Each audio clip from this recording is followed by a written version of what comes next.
All right, as we get into our topic, a brief review. So we're dealing with a tricky subject, which is judging. And it's tricky because we all do it, and we all don't like it. We really don't like it when we're judged, yet it's very easy to judge others, and it tends to just happen, and we think, okay, so nobody likes it, nobody wants it, but it keeps happening. Why is that? And what could we do instead? Particularly when it doesn't work to just say, well, I just won't do it anymore. That doesn't work very well. Might work for a little bit, but not for long term. So a brief review here. If you'll recall this was the most famous interception in Seahawks history before last year. And if you'll recall, the quarterback at the time, Matt Hasselbeck, was just getting crushed by the media and by the fans for throwing this terrible interception. Then the coach comes on and said, actually, it wasn't the quarterback, it was the receiver, because he ran the wrong route. Hasselbeck did what he was supposed to do, the receiver did not do what he was supposed to do, and they lost. So the idea was we judge in part because we're very ignorant. We just don't know a lot. And we certainly don't know a lot about what people are going through, or what was supposed to happen, or what the real story was. And things tend to be much more complex than they first appear. So the idea, instead of just judging somebody, it's just to pause and go, okay, what don't I know? And I think if you start with what don't I know, it'll stop you in your tracks. And now you're asking better questions rather than making judgments. Now the second lesson came from Van Halen, specifically David Lee Roth. So if you recall, their stage setup was massive, and they needed a way to get to the point quickly in terms of did it get set up correctly. And so in the back of their dressing room, backstage, they had a big bowl of M&Ms. And which color M&M was not supposed to be in there? Brown, good job. So all the brown M&Ms were supposed to be gone. Now, mind you, it had nothing to do with brown M&Ms. I mean, Van Halen may not even have liked M&Ms, but they stuck this contract agreement right in the middle of all of their stage setup. So they realized if we don't see brown M&Ms, that means they set up the stage correctly. If we see brown M&Ms, that means they took shortcuts, and now we have a potential problem. Now, the reason why we judged something like that initially, because I thought, well, here you go, rock stars being rock stars. You're just being a bunch of divas, and you're just making people do grunt work simply because you're rich and famous and powerful. Oh, it turns out that had nothing to do with it. Turns out they understood a lot about operations, and they said, we have a limited amount of time. We need to make the right decision right away. This is how we're going to do it. It's genius. Okay? It was brilliant. So what we tend to do is we just oversimplify. Oh, well, you look like this, so you're like that. Or you do this, or you do that, so that must be the way you are. And we oversimplify things. And so instead of oversimplifying, we think, okay, what else could be true? What else could be true about this? That may be the way it looks, but what else could be true? Because now what we're doing is, again, we're asking questions rather than making snap judgments. And it's simply a much better way to go. So as we get into this week, those are the first two issues. So here comes issue number 3, and so I'll introduce it with the video. So if we could kill the lights at the stage here, and here's issue number 3. Today we are going to talk about the fundamental attribution error. What exactly is the fundamental attribution error, and why is it so important? Let's look at an example. Say your friend Bob takes you to a party, and at that party he introduces you to his other friend Eric. Eric is particularly curt and seems uninterested in meeting you. He comes off as unfriendly. Chances are your first reaction is to assume Eric is just an unfriendly person. A real jerk, if you will, right? Well, what if Eric is just having a really tough day? Maybe he broke up with his girlfriend, or maybe someone close to him has passed away. Then you may think Eric's behavior is excusable because, well, he's just having a bad day. I guess Eric isn't that bad a guy, huh? Well, this mix-up in judgment is a perfect example of the fundamental attribution error. In other words, people tend to place more emphasis on internal explanations rather than considering the circumstances. So next time you meet someone at a party, don't be so quick to judge them. So the fundamental attribution error is this: that a person struggles, their mistakes, and their differences from you is a result of a character defect. So in other words, let's say a person likes a different kind of music than you. What we tend to do is, well, I don't like that, so you have bad taste in music. Now, I brought up driving last week. Driving brings this out a lot. Okay? There are people who make poor driving decisions. And when people do that, it's infuriating. So it could be, and when somebody does something, drivers tend to take it personally. Like, you cut me off because you're a jerk. They just may not have seen you. They may be distracted. Well, you shouldn't drive distracted. Really? Life's pretty distracting. I do a lot of things distracted. But you see the idea? I don't like what you're doing, so you're bad. Or whatever issues you are, so if you're grumpy, it's because you're a jerk. And we jump to that conclusion right away. And then we write people off and we dismiss them. And this happens so easily. It happens so quickly. So we're gonna take a look at a story here that's very familiar, and it's going to bring to light all three of these things. I want to introduce a new word to you here. I don't know if you know what the word hubris is, but if you can work it into a sentence, you will impress people. This is what hubris is. Maybe. Why is this not working?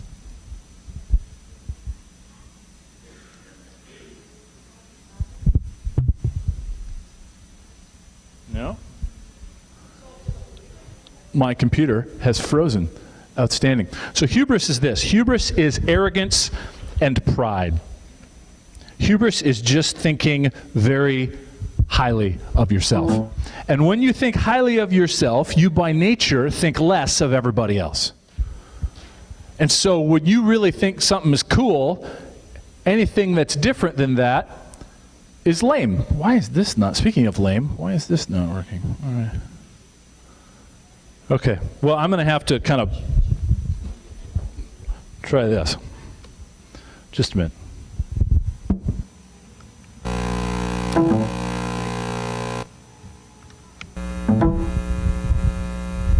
Okay, cross your fingers. And we're back. All right, thank you. Sorry about that. So, excessive Hey, when technology works, it's fantastic. When it's not, you look like a moron. So, this is the big issue of number 3. Now, this is the part where people don't want to admit. This is the part where people go, I don't. I mean, nobody wants to take ownership of the fact, yeah, I'm kind of prideful. Frankly, I'm kind of arrogant. But this is a big issue, and I'm going to show you what's going to happen here if we don't get a hold of this. Now, I'm going to ask you 2 questions, and here's what I need. I'm going to ask you this question. I'll show it to you, and I want you to just respond privately. There's going to be 2 questions. When I get done with the second question, then I'm going to ask you to do something. Right? So I'll show you the question and explain it here. First question is this: have you ever avoided someone because you didn't like their physical appearance and or their behavior? Okay? So have you ever avoided someone? So you saw them, you saw how they looked, you saw what they were doing, and you just kind of went, not going there. That's a yes or no question. Okay? No, just inner monologue, okay? Second question. Have you ever avoided someone because they seem like they might threaten your current physical, emotional, or social status or condition? In other words, you saw this person, and for whatever reason, you judge that somehow you being next to them, you being with them, you being around them would be bad for you in terms of how you're looking or how you're coming off to other people. Right? If you answered yes, and be honest here, if you answered yes to either one of those questions, just without talking, just stand up. Like I'm standing because I've done both of those things. Just be honest, be genuine, and look around. Okay, you don't have to talk, you don't have to comment on it. Okay. Take a look around. Look how many of us are standing up. All right, sit down for me.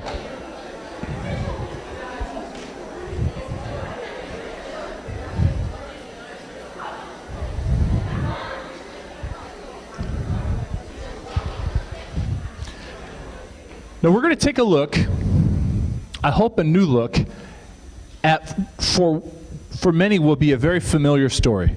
And one of the problems, if you have read the Bible, if you have gone to church, if you've been to a Christian school for any length of time, you kind of just read stories and go, yeah, I know how it goes.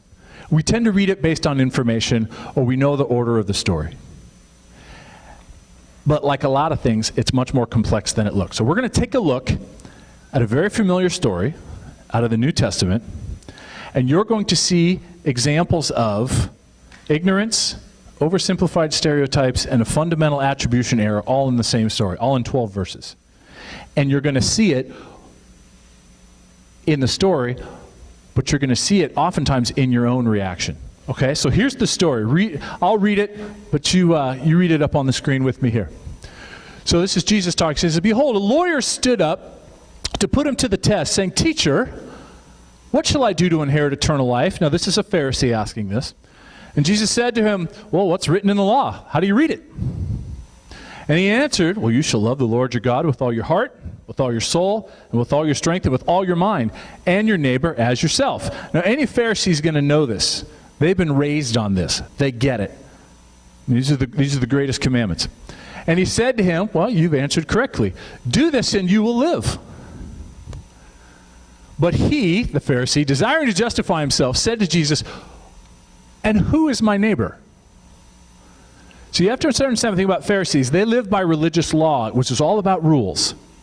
It's all about rules. You got to follow the rules. You got to know the rules. And there are a lot of rules. So he says, "Well, who is my neighbor?" So Jesus replied, and this is the part of the story that people tend to pick up on. "So a man was going down from Jerusalem to Jericho, and he fell among robbers who stripped him and beat him and departed, leaving him half dead. Now by chance a priest was going down that road, and when he saw him, he passed by on the other side. So likewise a Levite, when he came to the place and saw him, passed by on the other side. But a Samaritan, as he journeyed, came to where he was, and when he saw him, he had compassion. So he went to him and bound up his wounds, pouring on oil and wine. Then he set him on his own animal and brought him to an inn and took care of him. And the next day he took out 2 denarii. Denarii was a day's pay. So he took out 2 full days of pay and said, "Take care of this guy, because I got to work." And gave them to the innkeeper, saying, "Take care of him, and whatever more you spend, I will repay you when I come back." So now Jesus shifts out of the story, and he's asking the Pharisees, he says, "So which of these 3 do you think proved to be a neighbor to the man who fell among the robbers?" And he said, "The one who showed him mercy." And Jesus said to him, "Well, you go and do likewise." Now the words in this story are very important, and I'll show you why. So we're going to take a look. I know it'll seem like it'll take a long time, but it won't. We're going to take a look at the story on 5 levels. First, I'm going to give you a little background on the story. Next, we're going to look at the victim, and then the priest, and then the Levite, and the Samaritan. Because here's what happens in this story. Who are the bad guys in this story? Okay, the robbers. Who else? The priest and the Levite. Who's the good guy?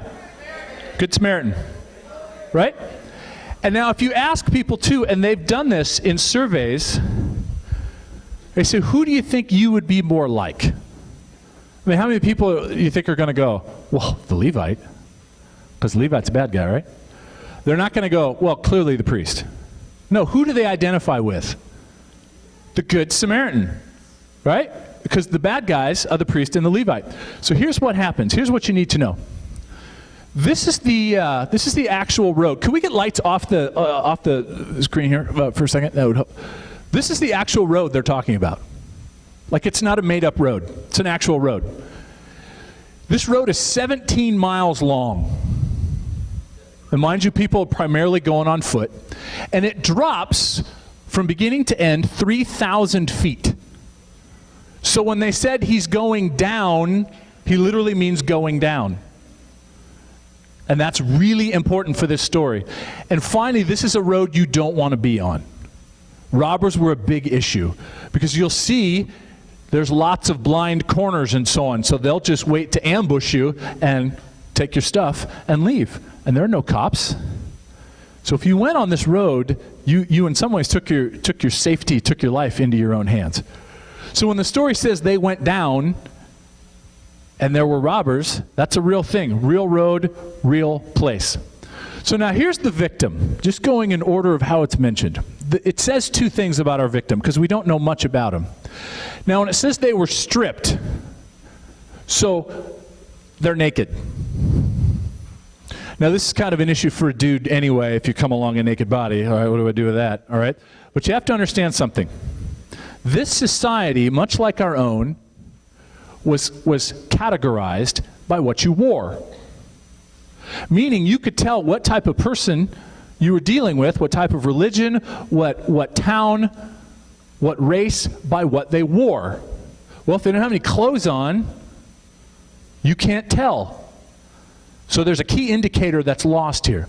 Now the other part is that they're half dead. So when the priest first comes along, this guy, he's unconscious, meaning he can't identify himself. What's your name? Where are you from? And this, as you'll find out in a moment, was extremely important.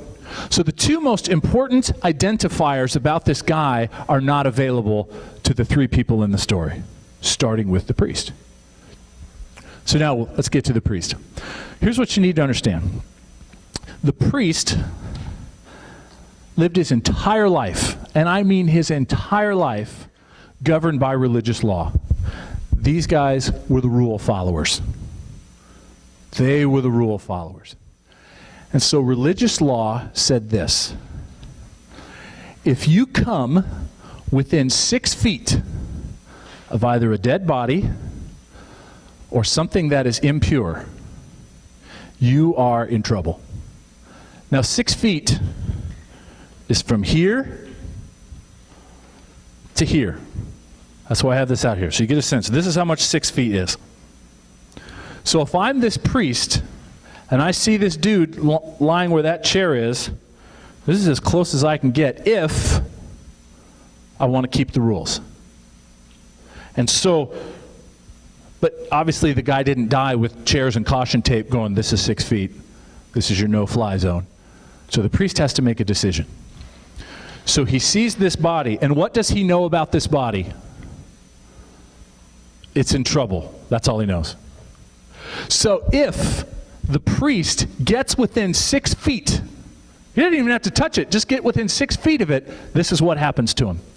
First of all, he is considered now ritualistically unclean. For a priest, this is an incredible blow to his status, because a priest is a holy man. He doesn't want to be unclean. So you say, okay, ritualistically unclean, what's that mean? This is what it means. He now has to go back to Jerusalem, which means he has to spend more time away from his family. Because what this guy has just done is spent 2 weeks in Jerusalem working in the temple. He's been away from his family. It's like a 2-week business trip. All right? I have a family. I don't like being gone from them. 2 weeks is a long time. Which means now if he's ritualistically unclean, he has to go back to Jerusalem for at least another 2 weeks. That's issue number one. The second one, he has to begin the rites of purification. When you live your life by religious law and you live your life by rules, this isn't just taking a quick refresher course. This is a massive process, taking a lot of time and a lot of energy. He has to buy a red heifer. A heifer is a cow. He has to buy a cow. Cows aren't cheap.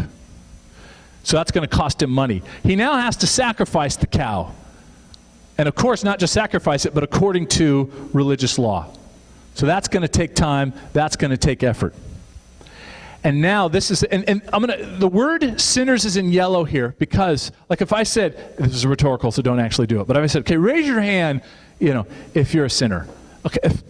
Okay, good. But we're all sinners, right? Everybody's showing armpits on that question. But what you have to understand, at this time period, being a sinner was an actual category of people. And who were they? They were the lowest of the low. They were the criminals. They were the tax collectors. They were the prostitutes. These were the least reputable people in the culture. And guess what? If I'm a priest and I'm around these people, how happy am I? Not very happy. So now what this priest has to do is stand with the other sinners and go through this entire purification ritual done by a priest, even though this is exactly what this guy was doing for the last 2 weeks. So in other words, he gets completely demoted to the bottom rung on the ladder of his job. He is shamed. He is out a lot of money. He is out a lot of time. He is putting his family under a lot of strain and pressure if he gets within 6 feet of this guy who he doesn't know. So when you read the story and it says, and a priest came down, he can see him coming. Remember? Because we're going downhill. He can see him coming, and he has a choice to make. If I help this guy, at the minimum, this is what's going to happen to me. At the minimum, this is what's going to happen to me. So when it says he went to the other side, we can say, you know, you still should have helped him. But you have to understand, according to this guy's life, the way he'd been raised and how his entire world was structured, if he goes within 6 feet, it's the worst thing he could do. So when it says he went to the other side, he didn't go to the other side because he's a jerk. My guess is he just went, you know what, the risk is too great, and it's going to affect more than just me. It's going to affect my family, my finances, my job. I just can't take the risk. Now let's talk about the Levite. So the Levite is a lower level priest. Priests lived pretty well. This guy is like a junior varsity priest here. He's not doing as well as the main priest is, and he never will. Now he's coming from behind the priest, which means he can see all this happening. So if he's coming from behind the priest and he can see the priest look at this guy, kind of weigh his options, move to the other side of the road and move on, what's this guy going to do? What's the Levite going to do? He's going to follow the example of the priest, because the priest is smarter, the priest is more successful, the priest understands the rules even more. If that's the decision he's making, then I should probably do the same thing, because I have just as much to lose, and I can ill afford to lose it, because he's bound by the same rituals and the same rules as the priest, but he can't afford it. He can't afford the time. He can't afford the money. He can't afford. In other words, his whole life, at least for a while, is wrecked. So again, why does he pass by on the other side? Because the status of this guy, which he doesn't understand, is threatening to him. He just doesn't know.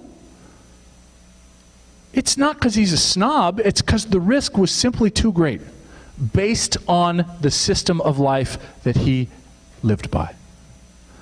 So now we get to the Good Samaritan. I don't know what his actual name was. It wasn't Good Samaritan, okay? gsamaritan@hotmail.com, or I don't know what his name was. But so you have to understand how people like the priest and the Levite and the Jews looked at this guy. Look at that carefully. Was considered a subhuman half-breed. So that's not good if you're scoring along at home with us, okay? This guy was hated by Jewish society and biblical society at the time. So the Jews would actually pray that Samaritans would not get God's grace and love. So there was a lot of, hey, Lord, please bless me, please forgive me, but not that guy. And there's a long history behind this, but they were viewed as kind of traitorous race mixers. Disgusting. Gross. Not even fully human. But here's the vicious part. So he is half Jewish, which means the same rules that the priest and the Levite are operating under, which means the same consequences for breaking the rules that the priest and the Levite are dealing with, he's dealing with. So in other words, when he walks down the road and says, that guy needs help, he saw the same 6-foot barrier, the imaginary 6-foot barrier. He saw it, and he helped anyway, because he wasn't living a life based on religious law. It was by relationship. I got to help this guy. But you have to understand how much risk was involved in doing this. It wasn't just like, well, I don't know, I got time, I'll help him. And it didn't just cost him time. He put himself at great social risk. He put himself at financial risk. So you know what happens? Like he says, hey, I'm going to leave you money here, and whatever else he needs, just pay for it and I'll pay you back. Do you know what happened in biblical times if you didn't pay your debt? Do you know what happened to you? You went to jail. You went to debtor prison, which is really dumb. So you owe money. Guess what you don't do in prison? Like work a lot and make money, all right? But that's where he would go. Tremendous risk. And remember, by him doing this, people aren't going to go, oh, what a sweetheart. They're going to go, what are you doing? Incredible risk. So here's the problem. When we read the story ignorantly, we're like, priest and Levite bad, good Samaritan good. When we oversimplify things, well, the priest and Levite were arrogant. They didn't care about this guy. Good Samaritan, though, he's a good guy. Right? He did the right thing. Okay, we falsely get on the case of the Levite and the priest, and we really don't appreciate the goodness of the Good Samaritan like we should. So here's the issue. Issue number 3. So instead of pride and arrogance, this is what I end up doing. I do this a lot when I drive. I go, I've done that. Nobody's ever done anything to me driving-wise that I haven't done to somebody else. And when I do it to somebody else, I don't do it on purpose. At no point have I ever set out to say, you know what I'm going to do today? I'm going to be a real bad driver. You know what would be awesome? Me being a jerk. You know what I do? When I make a mistake, you know what I think? I'm kind of embarrassed. I'm like, oh. Like, have you ever cut somebody off and you realize you're a jerk, and then you like pull away real quick, and then you really hope that you don't get stopped next to them at a red light because you know what's coming, right? The old look over, like, how do you sleep at night, right? And I realized, gosh, if I do that, I'm sorry. I'm so dumb. I didn't mean to do that. So when somebody does that to me, you know what I'm working on? Because I don't always get it. I'm working on, like, I've done that. I've done that. Or I've done something like it. And when you think about that, it stops you in your tracks. And it puts you in a position of more humility. Or here's a big one. What do they need? Because this is the conversation I try to have with myself in these situations. I think, you know what they don't need right now? Me judging them. You know what they need? Help.